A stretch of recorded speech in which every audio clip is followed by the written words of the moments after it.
Hola, soy Natalia Olmeda y voy a presentar el tema 12, Tautología del texto jurídico, que he realizado junto con mis compañeros del grupo 8. En esta presentación vamos a hablar del discurso del lenguaje jurídico, tratando de explicar qué es, analizando las principales características y problemas que conlleva este tipo de lenguaje.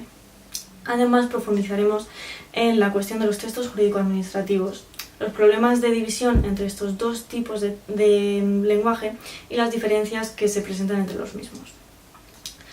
Por lo tanto, para comenzar nos centraremos en el lenguaje propiamente jurídico. Ya en la primera definición que encontramos se señala la intersección que existe entre el lenguaje jurídico y administrativo, por lo que algunos autores señalan que el lenguaje jurídico es un tipo de lenguaje administrativo específico, siendo los textos jurídicos tanto los legales como los judiciales. Sin embargo, otra definición para el texto jurídico es la traslación de una lengua a otra de los textos que se utilizan en las relaciones entre el poder público y el ciudadano, y también de los textos que se emplean para regular las relaciones entre particulares con trascendencia jurídica. Otros mencionan que son mensajes que han de surtir un efecto en la comunidad lingüística y cultural con un sistema jurídico propio diferente de aquella comunidad en la que se originaron. Por lo que podemos observar, no hay ningún tipo de acuerdo en lo que se refiere a las definiciones de este tipo de lenguaje. A pesar de esto, podemos observar que el lenguaje jurídico tiene una serie de características comunes propias. En su artículo, Gutiérrez Álvarez las agrupa en dos maneras, léxicas y gramaticales.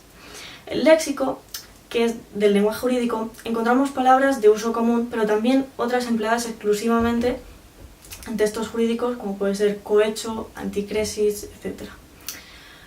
Dentro de las características gramaticales, se ve con mucha frecuencia en el lenguaje jurídico esta serie de características. Por ejemplo, el ablativo absoluto, como en la frase finalizado el plazo de presentación de solicitudes, el tribunal ordenó. También la presencia del futuro imperfecto del subjuntivo, como si una comunidad autónoma no cumpliere las obligaciones. La modalidad deóntica y el modo autoritario, que se puede ver en expresiones de obligación como en condiciones necesarias o reglas de conducta impuestas. También se ve el uso de la voz pasiva, como puede ser la justicia emana del pueblo y se administra. Se observa con mucha frecuencia los sintagmas nominales largos, como podemos ver en la frase del PowerPoint. También se ve frecuentemente la adjetivación valorativa de lo expresado en sintagmas nominales largos, como por ejemplo, la Constitución se fundamenta en la indisoluble unidad de la nación española. Se abusa del gerundio, auxiliando a, etc.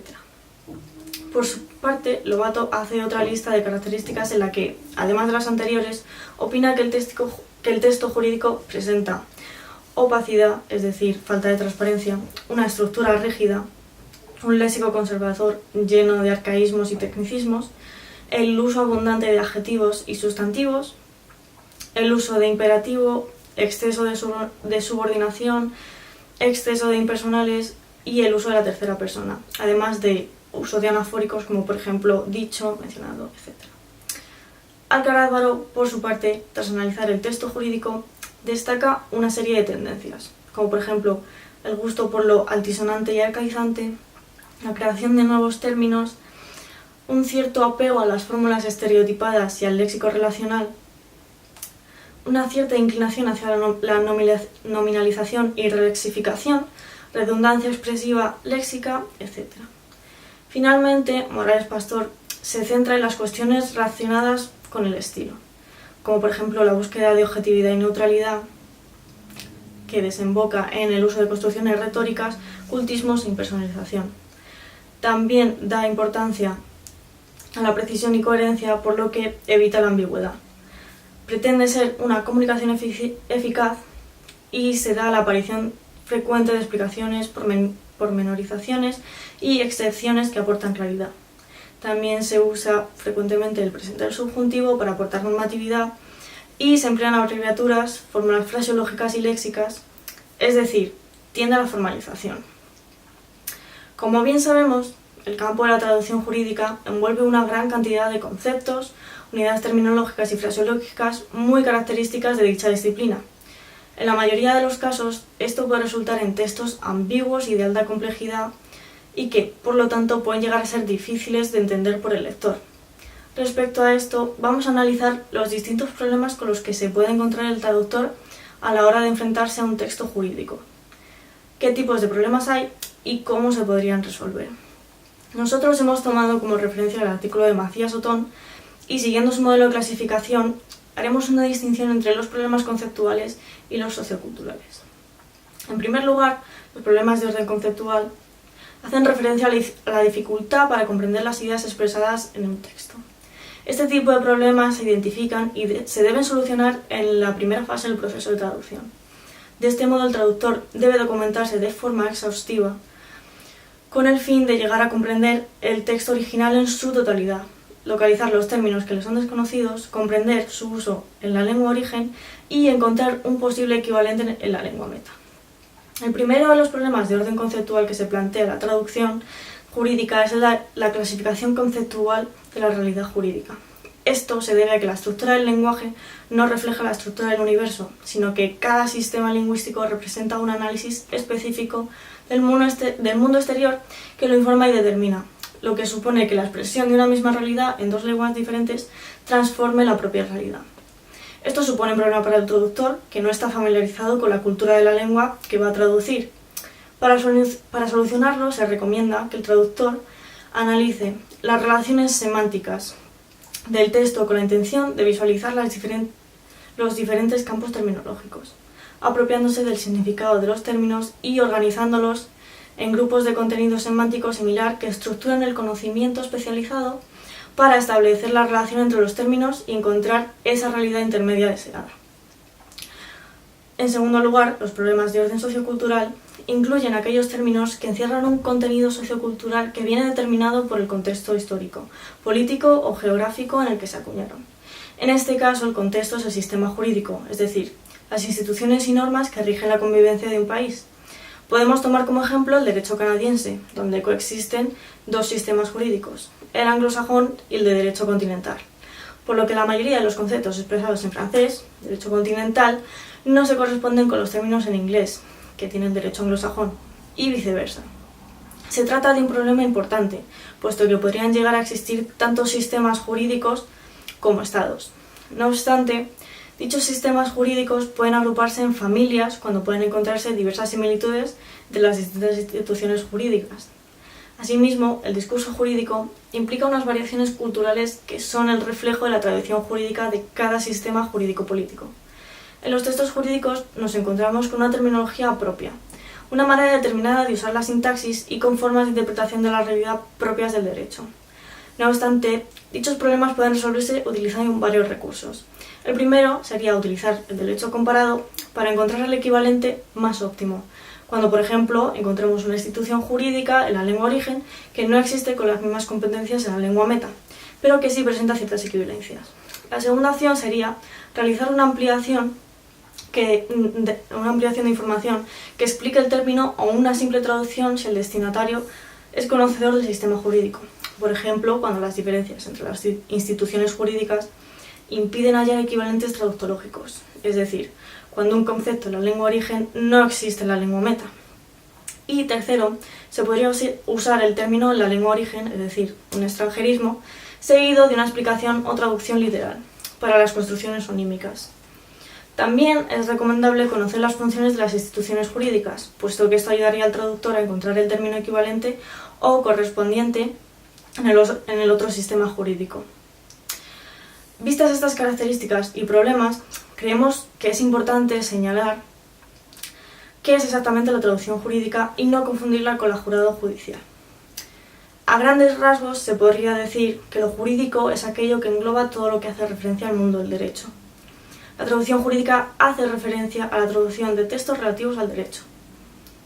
Se considera traducción especializada, pues se trata de la traducción del lenguaje empleado por expertos, en este caso, profesionales del derecho. Por otra parte, la traducción judicial hace referencia a textos relativos al poder judicial, es decir, cualquier texto que forme parte de un proceso judicial. Asimismo, los textos de carácter judicial pertenecen al ámbito de la traducción jurídica por pertenecer al mundo del derecho. Y, del mismo modo, los textos jurídicos serán objeto de traducción jurada cuando se requiera que tenga validez oficial por el organismo cualquiera que solicite.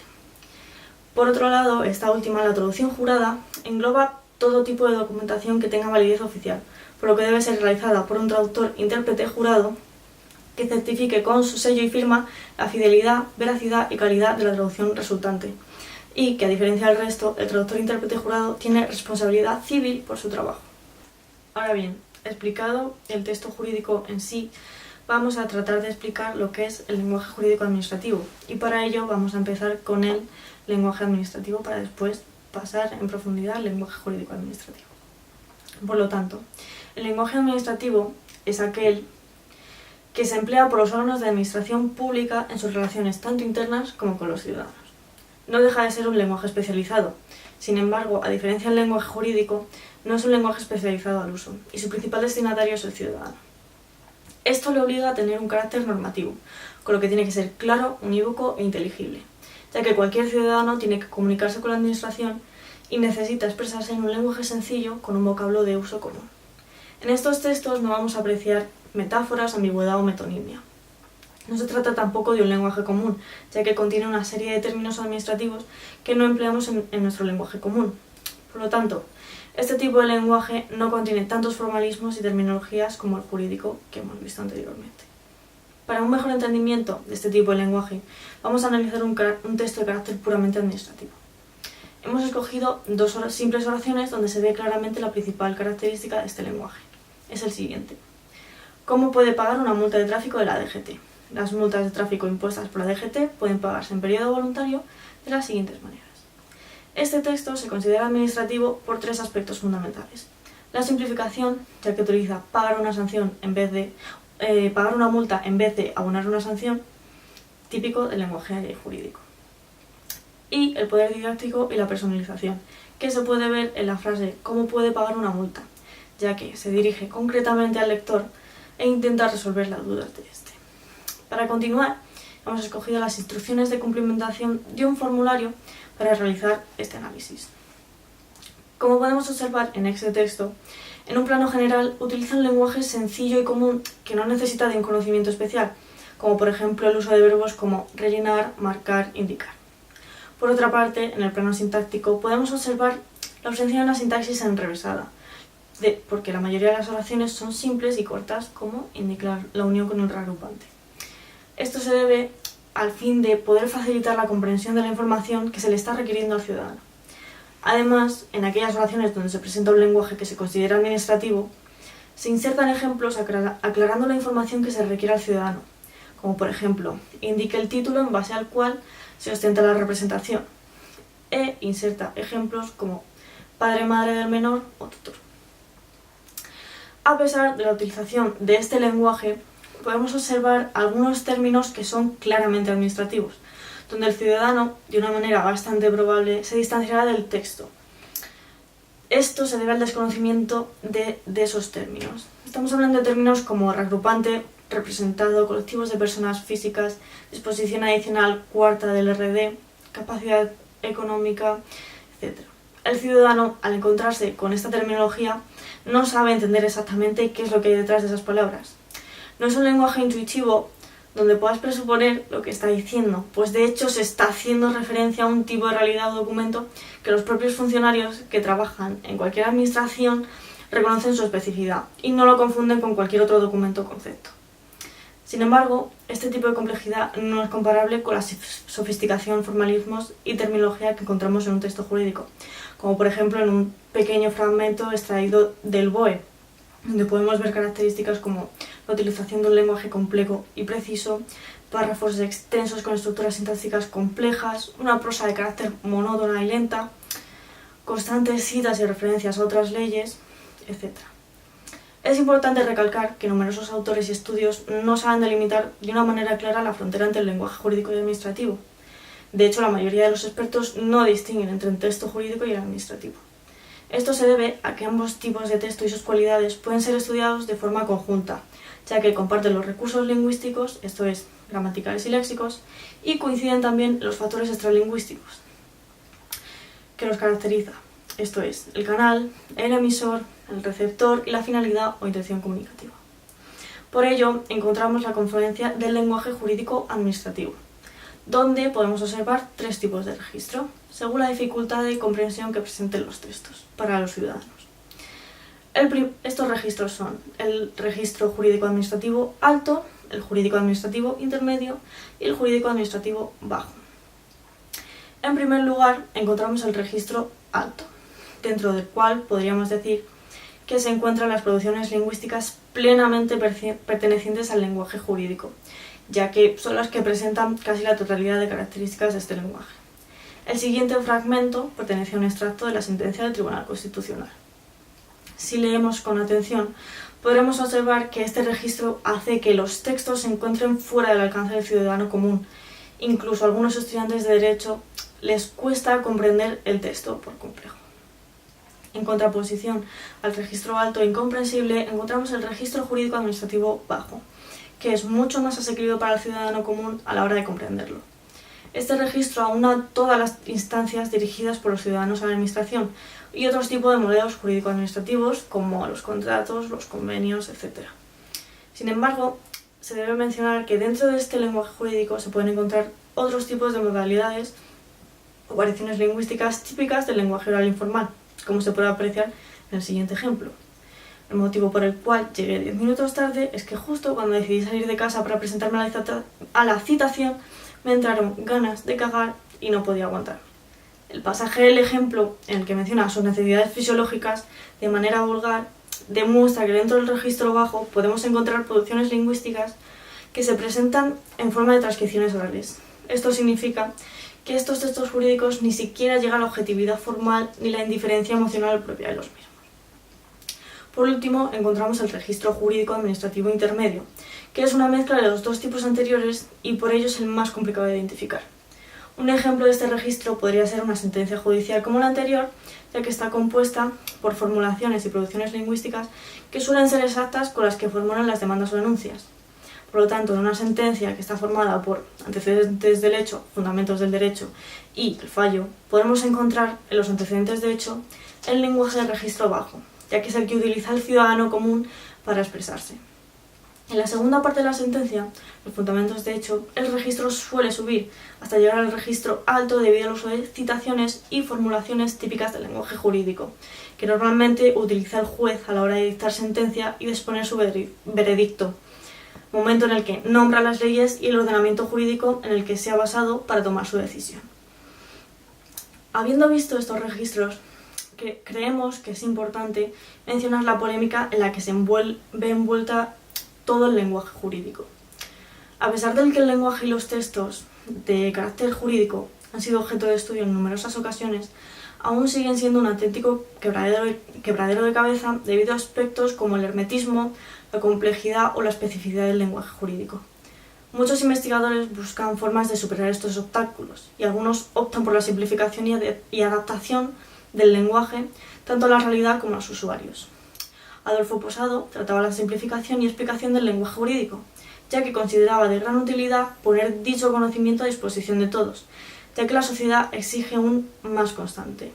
Las reivindicaciones actuales a la simplificación y transparencia de este tipo de lenguaje ya se planteaban a principios del siglo XX. Por ello, resulta sorprendente que a día de hoy no se hayan tenido en cuenta. Los aspectos más tratados por los especialistas en esta cuestión son la opacidad y la poca accesibilidad del lenguaje.